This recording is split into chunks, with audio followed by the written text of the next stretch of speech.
please welcome him with a big round of applause. Thank you so much for joining us today. And over to you. Thank you so much. I'll just do a brief intro, for them. So, Narayani is a historian who has quietly made a career out of finding the people who shaped modern India from just outside the spotlight. She writes biography not as hero worship, but as investigation. Her subjects, V.P. Menon, earlier and now, and K.M. Panikkar, are figures we often encounter only in footnotes, yet they were central to how India came to be governed, mapped, and imagined. Her latest book, A Man for All Seasons, is a richly detailed biography of Panikkar, diplomat, historian, nationalist, and occasional troublemaker, someone present at almost every major turning point of early independent India, from constitutional debates to foreign policy and India-China relations. Narayani's background in foreign policy, especially her work on China, gives her a rare vantage point on Panikkar's most controversial years as India's ambassador to China. What distinguishes her work, however, is a fascination with contradiction. She is drawn to people who are brilliant, flawed, difficult, and deeply human. Outside the archive, she's also a committed public historian, engaging online, writing with clarity and wit, and resisting the idea that serious history must be made inaccessible or dull. Indranath Mukherjee is one of the rare people who sits comfortably between data and storytelling. By training, he works in strategic analysis on operations. By instinct, he's a storyteller. He's the co-founder of The Paperclip, an independent digital publication that has built a loyal readership by doing something deceptively simple, telling deeply researched stories from history, culture, politics, sports that somehow slipped out of our textbook and collective memory.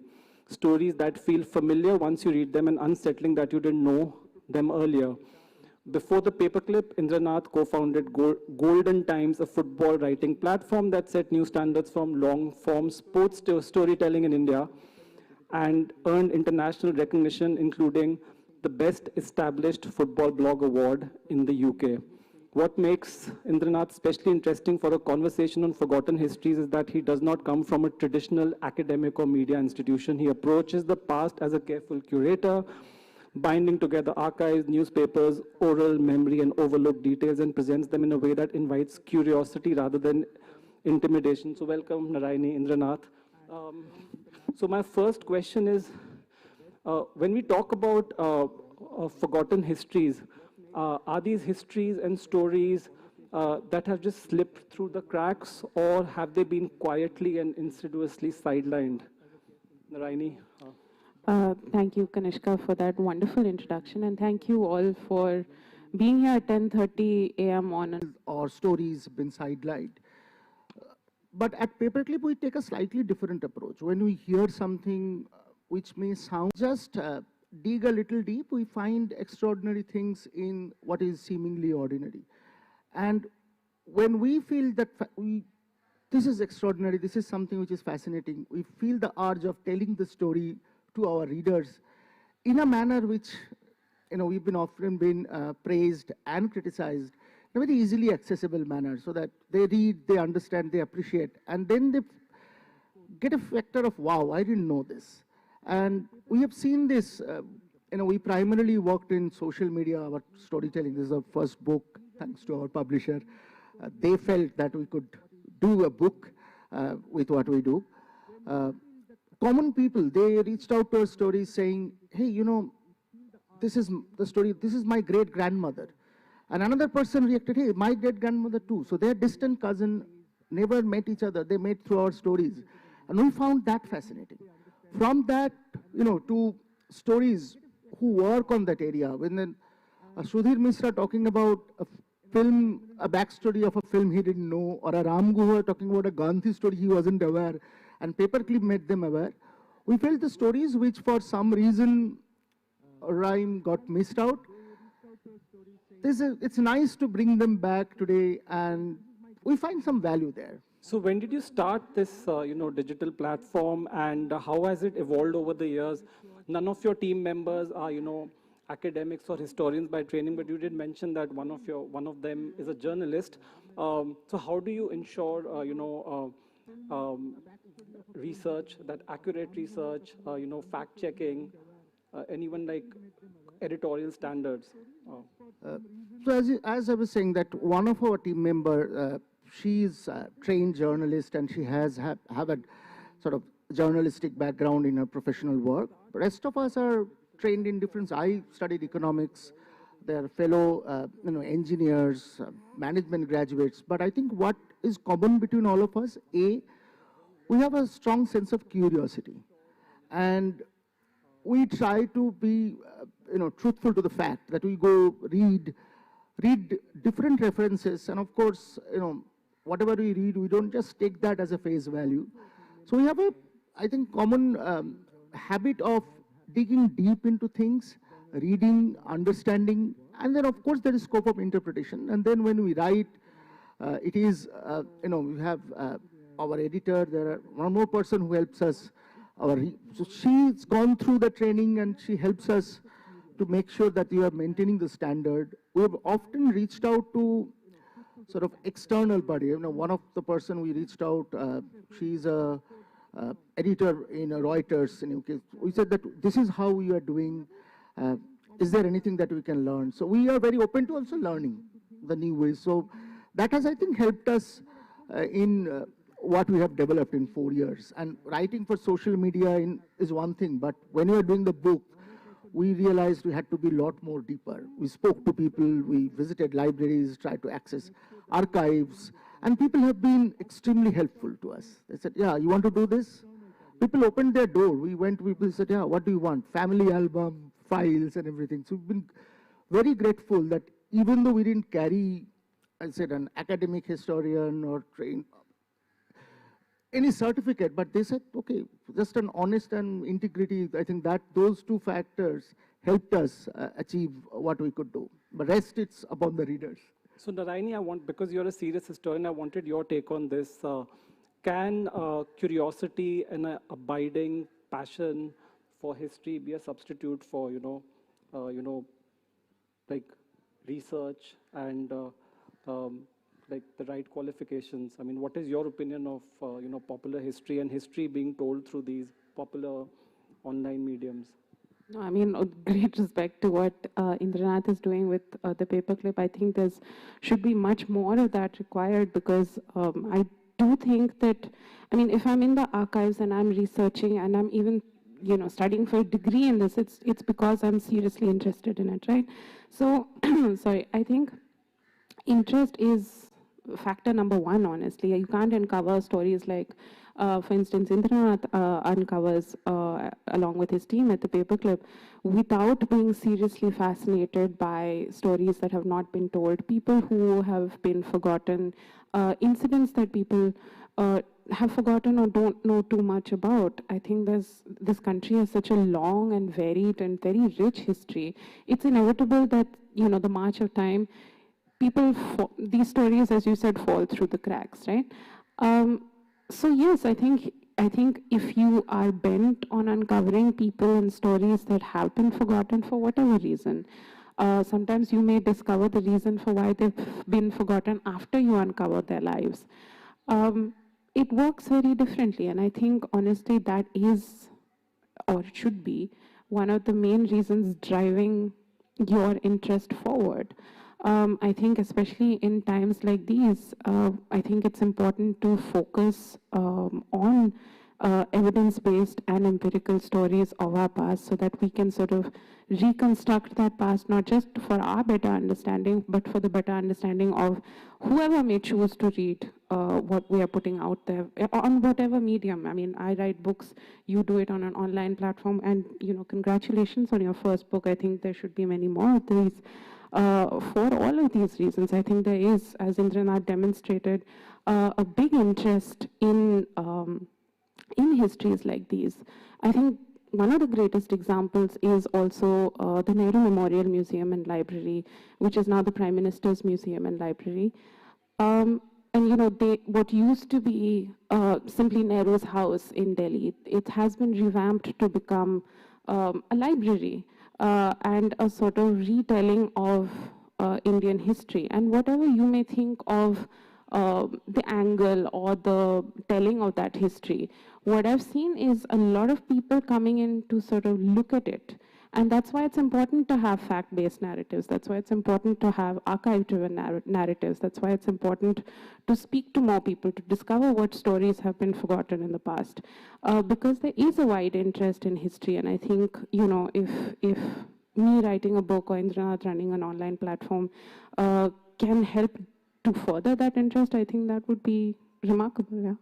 So how much pressure is on, you know, like both of you and other historians to fit the popular, you know, narrative that is going on, you know, like history, the new revisionist history narrative.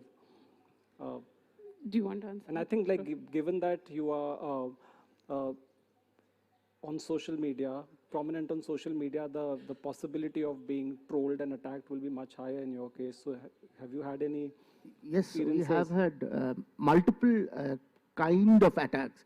I mean, attacks from supporters of political organizations. They're saying, because what we try to do, and very categorically, I think one, as Narayani, first of all, thanks Narayani for congratulating us, but what Narayani said, that even without the degree, where we do not lack is our seriousness and doing proper research. We go to the archive.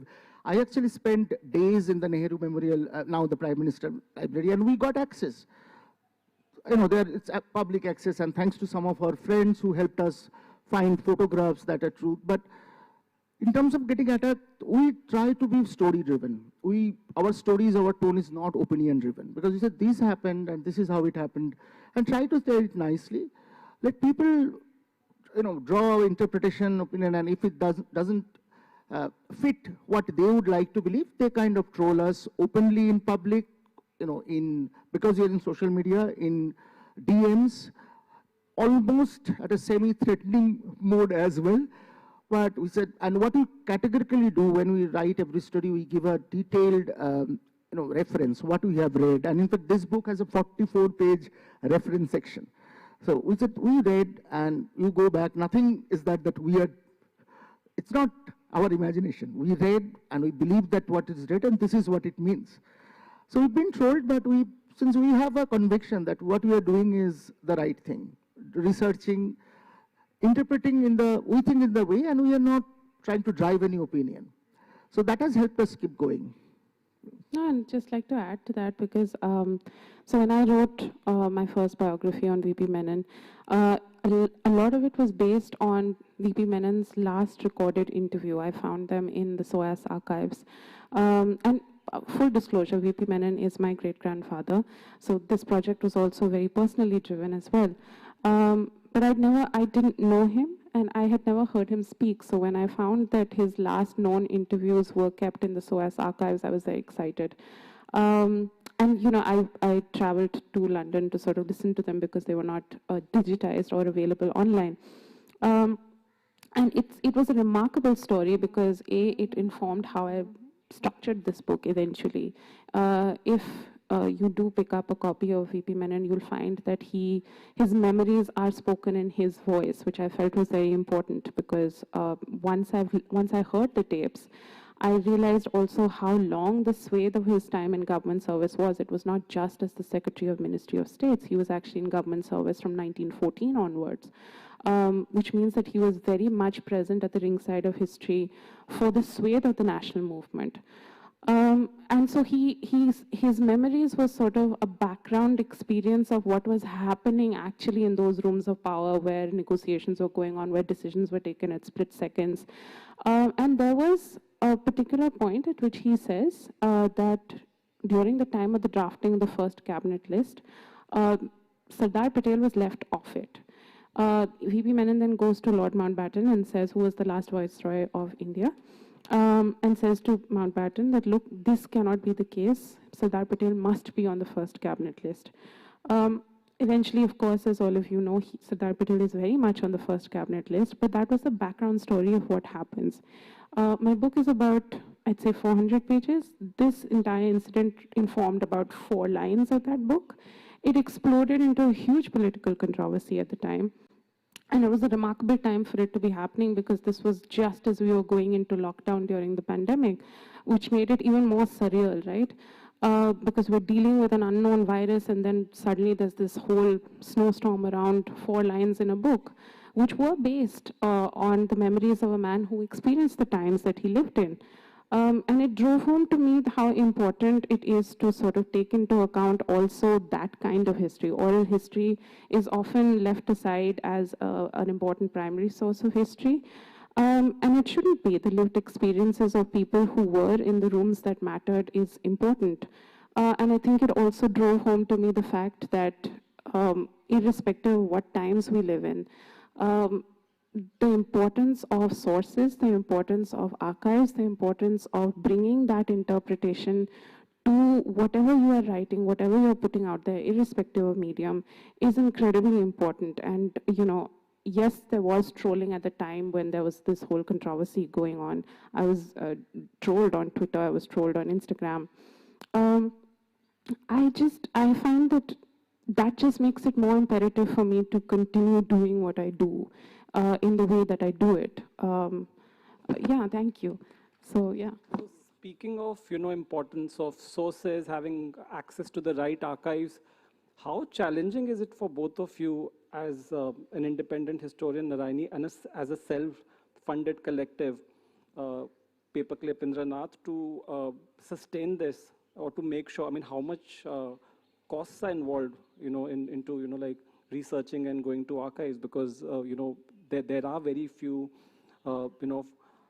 support systems, for historians in terms of like monies and grants. So how does it work? And are you planning to like scale up in some way? Do you have have you discovered ways of monetizing Paperclip? So, as you said, we are self-funded. Our primary investment on this has been our interest and time. And I think the biggest people out, who have our families, they are the biggest sufferer. We disappear for days. As we said, we find, but we definitely do plan to, I'd say, scale up and do this full time.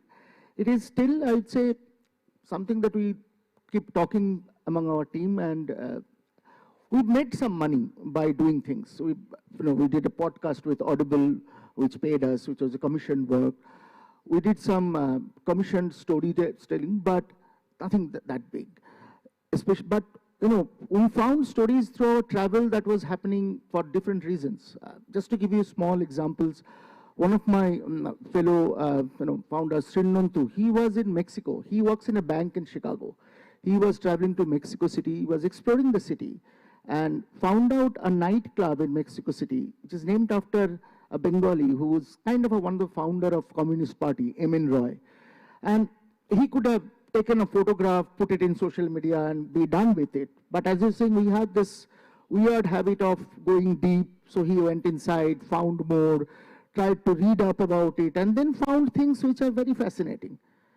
Similarly, and since you mentioned golden times, we had a very strong interest in football. I was in Argentina for my professional work with a client in 2013. And on the weekend from Buenos Aires, I decided to go to Rosario. Rosario is the city where Messi was born, Che Guevara was born, Di Maria. There's a lot of football history. There's also a few mad fans who started a underground religion called Church of Maradona. I wanted to meet them, and in a very funny way, I got baptized with this. It's a very funny cult story. But while going and researching, I found out that Rosario particular address was the registered office of Gadar Party in South America. I said, why would Gadar Party have an office in Rosario? Then I read more and I found out the life of Bujha Singh. I said, and we dig deep. So a lot of it is, I think we've been blessed that we've been traveling, found element of stories, and then our interest and research gave us. And both the M.N. Roy nightclub or Bujha Singh stories have been documented in detail in this book. But as you said, Narayani would be able to say what's the kind of support system is there for historians or for the lack of it. But we will hopefully, we will go through the obstacles and do something which will keep bringing stories. Over to you. No, I think, you know, I mean, as far as independent historians are concerned, there's very little support. Institutional affiliations get you far more support than independent historians do. There are a few grants, but it's not always sufficient for the kind of travel that you need to do. For if you can't travel to certain countries where your archives may be located, perhaps you need a research assistant. They require to be paid equally as well. It's not always possible to write books like these without any kind of financial support, which is why, you know, writing books it's a deeply privileged form as well. I think you can't do it without having some kind of day job that's funding you. And even then, that's funding you and your lifestyle, right? It's not funding your travel and it's not funding your archival access. That's just one. The other is in terms of purely what is available in the archives, that a lot of that is restricted by so many very archaic legislations that are still in place. Many files, for instance, in the National Archives of India, you might know this also. If they are in the indexes that are present when you sort of requisition your files, if it comes back with an NT, that usually means not transferred, which means that it's not been transferred from the ministry to which those files had been allocated, even though they are listed in the indexes. And those could be, just by the description of the files, those could be the key that you've been looking for to unlock the narrative. Sometimes you hit a dead end and you're frustrated, you don't know where to go with it. That file is the file that you need, and it will not be there. You know, or you'll have the fact that the Home Ministry will not have transferred files, and they're supposed to, by law, transfer them over a certain period of time. That is sometimes often not done. When it is done, certain portions of it is held back. For instance, the Jawaharlal Nehru papers in the Nehru Memorial, they were released very recently, but they are not the entirety of the Nehru papers. They have been certain amount of material is held back. So for instance, if it's politically sensitive, if it's to do with China, if it's to do with Pakistan or Kashmir, you won't get the entire narrative because for security reasons, it's held back. Or with regard to Nehru's private life, for instance, the letters between Nehru and Edwina Mountbatten are not available.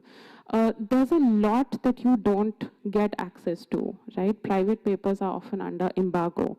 R.N. Kao, who was the famous spy master who was in charge of the annexation of Sikkim, his private papers are embargoed till 2027. So if a biography is written even, it's incomplete because there's no access to his private papers, there's no access to that actual core of the material that should be informing your biographical project.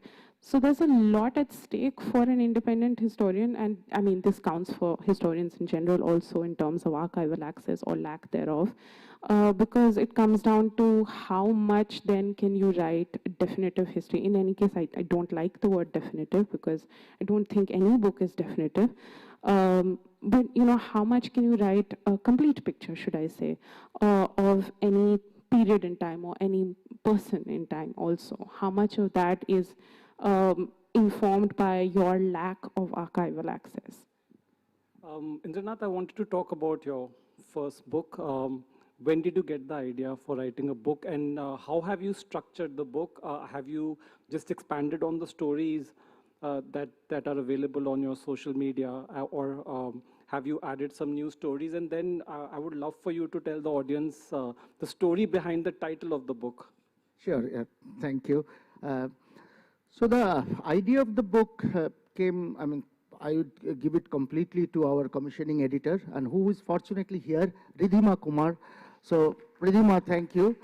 So Ridhima has been following us in social media, and as our team, we are sort of spread across the world. We meet over, virtual medium to discuss stories and ideas. And we have been vaguely said, should we try to do a book? Is it, are we worthy enough of doing some things? During this time, we find an email from Ridhima at HarperCollins, said that, hey guys, I follow you, and do you guys have any plan for books? Let's talk. So that's the first, I think that we got that email on a Monday morning.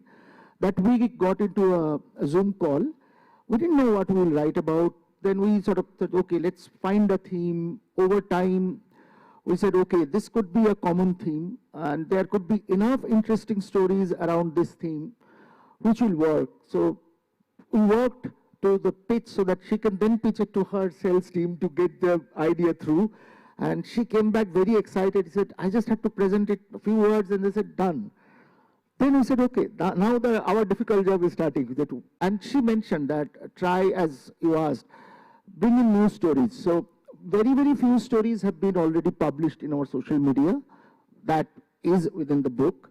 But even those stories have been expanded significantly by, talking to people who are relevant, by doing, accessing archives, old newspaper, magazines. But most of the stories are new, which means, not published by us or not known by us. I spoke to people that, did you know about this? They said, no, I had no idea. And then when we were discussing, when we were sort of done with writing and what should be the title of the book, we had number of discussions internally and with Ridhima. We suggested a few names, which is, Liverpool Football Club, their theme song is that you never walk alone. Because we were writing about common people or something, we gave her a cheeky title idea that Gandhi didn't walk alone. And then she said, no, this is too cheeky or something. But they said, the team at HarperCollins felt, because this is a collection of stories, pick a story and then and other stories. So that Robin Hood of Kathiawar is one of our stories. And we came across that stories also, again, we were traveling to Himachal and we stopped at a dhaba for having dinner. And in that dhaba, there was a small television and they were playing a show which I haven't watched any other episode. It's called Tarak Mehta Ke Ulte Chashma, something like that. So that show was playing, and in that show there was a naughty boy running around in that particular episode. And a gentleman asked the mother of the boy that, what have you been reading, especially after your son is born? She mentions in that episode that we read about Kadu Makrani. I said, oh, that's why itna shaitan bacha hai, because he was a bandit and things like that. So we never heard the name before. Kadu Makrani was a new name for us. One elderly person was also in the dhaba, kind of was in disagreement visibly. He said, no, he wasn't a bandit. Kadu Makrani was a revolutionist, says that. Then we were interested. He said, what happened? Who was he? He played a few YouTube videos, those were in Marathis. We didn't know, Gujarati and Marathi songs about Kadu Makrani. Then we started reading about him, tried to find about him, and he was born in Makran in Baloch. Then his family, he moved to Gujarat, and he worked tirelessly for the underprivileged. So his fight, he was almost like a fighter revolution against upper caste and the Britishers both. And because of his poor nature, he got the name Robin Hood of Kathiawar, and he's one of the unique person. There's a Indian film, there's a Gujarati film, there's a Marathi film based on his biopic. And probably because he was born in Baloch, there's a Pakistani film on his life as well. Jag Utha Insan, if I remember correctly, is the name of the Pakistani film. So one of the unique person on whom there is films in India as well as Pakistan. But very few people, if you ask, they don't know about it. While I was doing research, I found that I found an small, vinyl record about him, and I listened to music in that old way. So I got that record just to be fascinated. So we were writing about him, and there is a record available.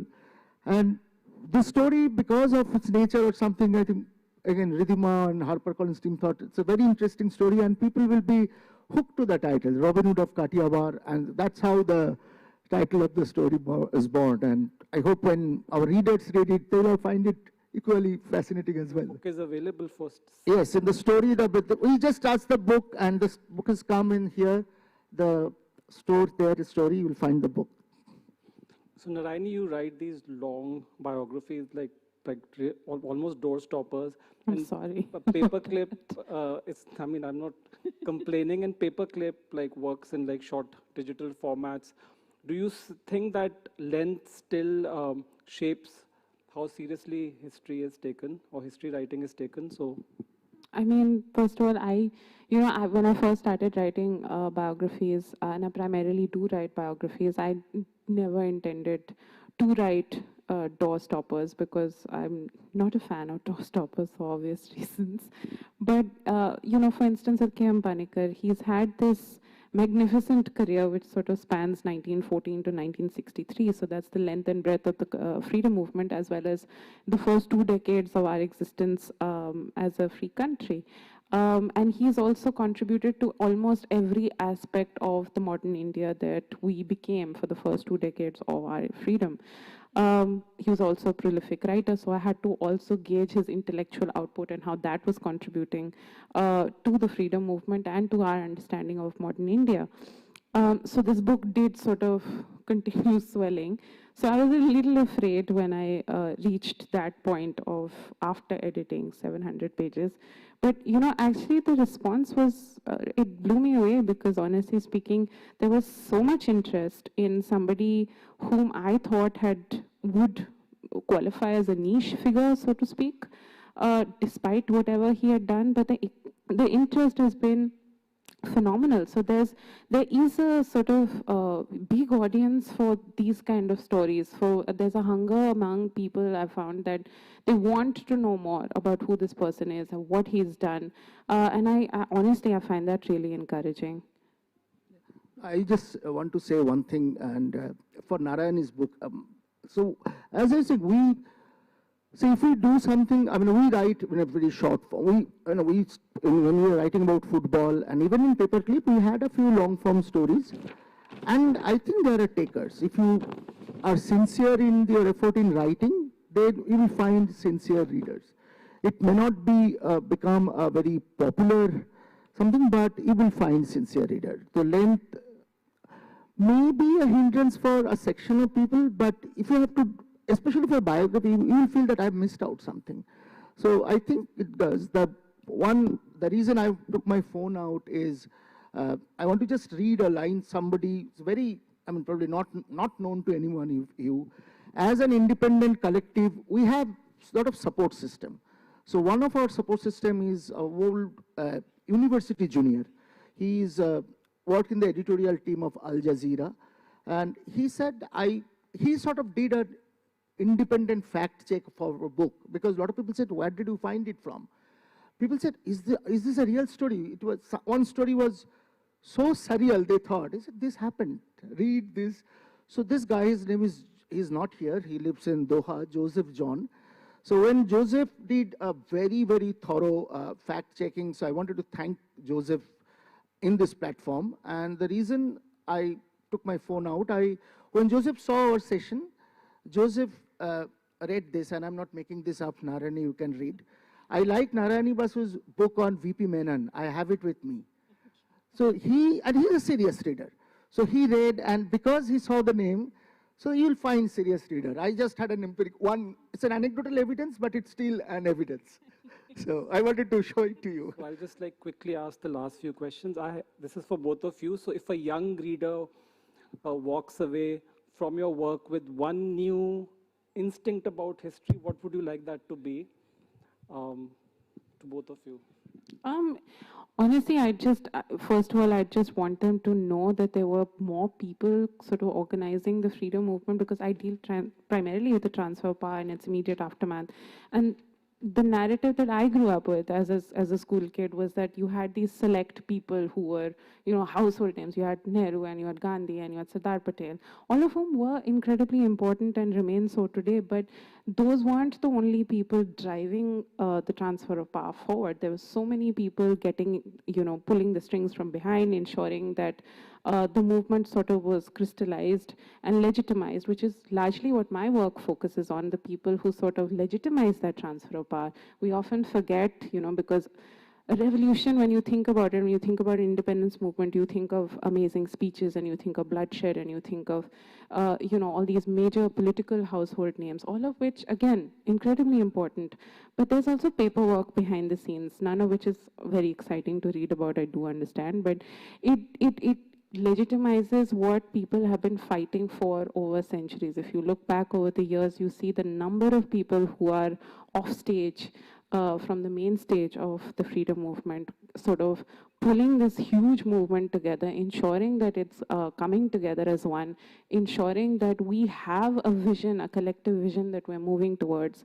And I think if any reader, irrespective of whatever age they are, sort of remembers that or discovers that through my work, I think I would be more than happy. This, in a way, what Narayani said is sort of a plug into our book.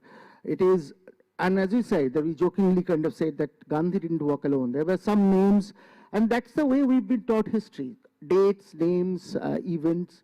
But there are a lot of people, common people, who did things which helped us what we became in 1947. And, you know, those who will get the book, in the cover, this Rana Sabvi, who loves her work, she wrote a nice line. She writes about the book that a saga of wit, courage, and ordinary people doing the most extraordinary things. So that's what, there are so many people who were seemingly ordinary, did amazing things that helped us as a nation. And the young readers and a lot of young followers who come and they say, hey, I want to intern, I like your stories. If you find something interesting, dig deep and see, I mean, if there is something beyond just that, gloss on the top, go beyond and you'll find something amazing. Thank you. We can take 2 audience questions. Oh, yeah.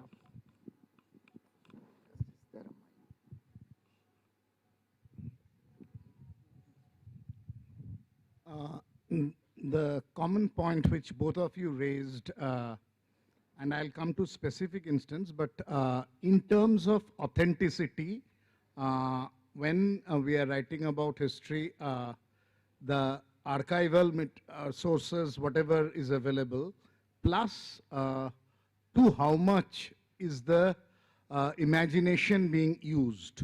So combined with that, the overall authenticity, what are the challenges both of you face? And specifically for each of you, I'll ask for Narayani, say VP Menon. The professional part of VP Menon has been described in some books, if Freedom at Midnight, and maybe the whole Kashmir ascension, the Hari Singh Treaty would not have happened without VP Menon. It was literally at gunpoint, I think, that the signature was taken.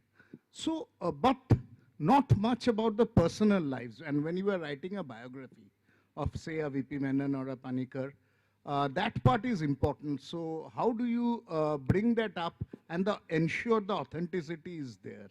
And in case of Indranath, your subjects are even more obscure, if I may say. And so the authenticity challenge, you said you have fact-check mechanisms, but how do you ensure still there might be, in today's social media era, so many things float around. So how do you ensure the real authenticity? So in terms of storytelling, I think that's very important. That's something that I like to bring to my narrative, because essentially history is a story. It's not just a roll call of dates and events and incidents. For that, you do need to be able to tell the audience the story of not just, say, a man or a woman, but the kind of world they lived in, the kind of world they came from, what was their childhood like, where did they grow up, how did that form who they eventually become, where did they go to college, were they good at their studies, bad at their studies, in some cases, were their parents' marriage good or bad, how did that affect them? It's these little details, did they have a sense of humor, did they bring that to their work, did they, were they studious, were they interested in the arts, did they like to paint in their spare time? It's stuff like that, right? Like that's what you would want to know from people you meet, right? Which is essentially how I try to tell history also. It should be something that reminds the reader that history is, as Indranath pointed out, made up of people, ordinary people, not just the names that you read in history textbooks. So yes, there is an element of storytelling. When it comes to authenticity, it's mixed with archives. I'll give you an example. For instance, if you pick up my book on Panikkar, the first chapters is about his boyhood, and there's this journey that he takes from his village in Kuttanad in Kerala to Trivandrum, and he takes a boat from the backwaters to Trivandrum. I've used his memoir hugely to describe that, and it's almost very lushly described. I have used his memoir. Why? Because he writes his memoir in 1955. He writes it when he's a grown man. He writes it when he's in the middle of a very controversial ambassadorship in China. But that one journey that he took when he was a boy, and he was about 11 years old at the time, it stayed in his mind immensely vividly. It also featured in many, he was also a very prolific writer of Malayalam fiction, he was also a poet. That landscape features also in his fiction and in his poetry. It was something that meant a great deal to him. In those days, where he came from in Kerala was Travancore. And he was very proud of where he came from. He loved it a lot. And that landscape meant so much to him that I couldn't leave it out and, have no description at all. That's one of the reasons why I sort of brought that in, because it sort of helped to reconstruct who that boy was and who the man he eventually became. I think one sentence Narayani used in a different question is that nothing can be called definitive. Because, okay, so when we do a lot of reading and through archival, and when we're writing something, when there is some doubt, we don't try to interpret or forcefully try to connect dots. We find we are popular and sort of notorious for connecting dots because we find connections. But we reference that this is what you are saying because this has been referenced here. So I think constant referencing help us to get that authenticity that this is being referenced, and we refer things which are well established and well archived and well respected. But even then, because we do not try to drive an opinion, we just try to tell a story, and we quote our references. It could be an archive, it could be oral history, people telling us, or very local obscure museum, we find something, we seek permission, take photographs, and then they are willing to give more. We hear them and we quote them, and we said, this is what we have been told and this is the story. And the rest, it's on the readers or the listeners. And just adding one point to what Indranath said, which is that archives can be interpreted differently, right? So no historian can claim to be free of bias. There is always an element of bias to whatever you are writing.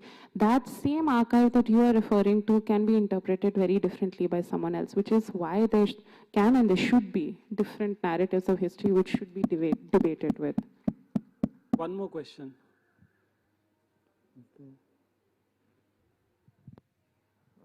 Yeah. Hi. Hello. So when you are, let's say, meeting somebody and then you refer to them in your works, whether in your book or in your case, in your blog or online platform, do you check with them later or before publishing your details, whether they are okay with what you're writing? I'm especially keen to understand this in the context of random people that you may have met and, just later on you have no access to them, like in your case, the dhaba guy or, the child or whatever.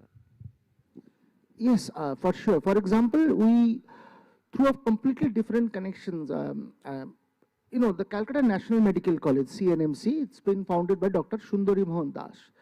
We got access to one of the ancestors, I think great-great-grandson. So he told us a few things. He called us home, opened the door, opened family pictures file. But before we were writing or before we asked his pub that this is what you are writing and we are sort of referencing it. This is our source, you are fine with it. And, at mostly verbal agreement, verbal consent, in many cases written consent we did because, so we are not, especially for the book, it's not just we are doing our own social media platform, there is a publishing house that's involved. Without consent we wouldn't quote or anything, very clearly this is what we are quoting you so that they don't say I didn't say this. We're not in the business of today's media where I see that often happening. In terms of people who you are speaking to for biographies, for instance, when you're discussing people's personal lives, you come across different things. You don't just come across narratives that might seem dodgy. You also come across silences, because families might not want to talk about certain things. There might be things that are things better left in the past. You have that in the case of, say, VP Menon, for instance. His first wife bore him 2 sons. It was an arranged marriage, but in 1935, she vanishes completely from the family record. I am a descendant from one of the sons she bore. And if she had not had those 2 sons, it would be like she never existed. And that was something that I came up in my own family. It was this complete erasure of who this woman was. Nobody knew. There were no photographs, there were no letters, there was no documentation. So as a historian, then you have to sit and wonder what you can do with that silence. How do you address it? Do you address it? Is it important to address it? In my case, I think it's very important to address it, especially if there's a blockage that you've encountered, or a wall that you've encountered in your archival research of any description, whether it's speaking to people or whether it's in the archives per se. That should be mentioned. Just for authenticity, I think, as the gentleman said, authenticity comes in very different forms. I think this is one of them. When you come across gaps specifically in people's personal history, I think it's very important to address that gap. Just to add, there could be cases of silence where different cases, it should not be, need not be addressed. It's not important, and it's probably best left unsaid. That could also be the case. Yeah, there are different ways that you can choose to address that silence. Panikkar, for instance, was a well-known ladies' man in his own family and by his own family's admission, but necessarily they didn't exactly want me to go into incredibly salacious detail, and that's completely also, a family's prerogative as well. So, yeah. Absolutely, yeah. Thank you. I think we've run out of time. I'm very grateful to Malvika and the rest of the team for organizing this panel on India's 77th Republic Day. I think a conversation about forgotten histories will add a lot more to the public discourse than celebrations alone. So thank you, Narayani, thank you, Indranath, and thank you for the very engaged Thank audience. you for coming on holiday morning and showing up. Thanks a lot. Narayani's books are also available at the bookstore. Yes. Yes, thank you.